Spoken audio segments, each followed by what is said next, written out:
1,57 milliard d'euros. C'est le montant du budget voté par le Conseil départemental pour l'année 2022. Un niveau historique selon les mots de la majorité de la droite et du centre, en raison d'un passage au-dessus de la barre du milliard et demi.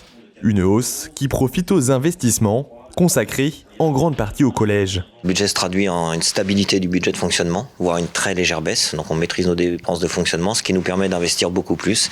Et le budget d'investissement est en augmentation de 20% sur cette seule année et va dépasser les 230 millions d'euros de dépenses concrètes, de travaux et de réalisations sur le Val d'Oise. Ça représente pratiquement 40 à 45 millions d'euros uniquement sur la partie collège en termes de travaux. On peut parler de maintenance, d'informatique, donc ça dépasse largement. Il faut savoir qu'un collège coûte 20 millions d'euros et qu'on va livrer par exemple celui du Plessis-Bouchard ou qu'on lance le collège de Persan et Dony.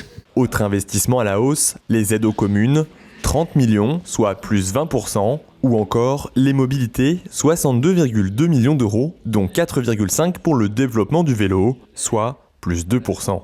Des dépenses permises par un contexte favorable, le nombre de bénéficiaires du RSA est en baisse, avec 4,4% de dépenses en moins, et des recettes liées aux transactions immobilières en hausse, plus 250 millions d'euros. De son côté, le groupe d'opposition de gauche a voté contre le budget, estimant les investissements insuffisants. Le département, ça fait 10 ans qu'il ne fait plus de politique de la ville.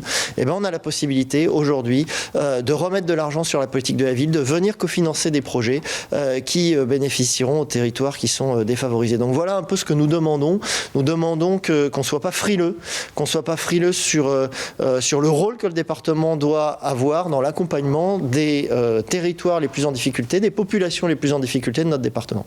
Un niveau d'investissement que le département prévoit de garder sur les 7 prochaines années, avec 1,6 milliard d'euros au total.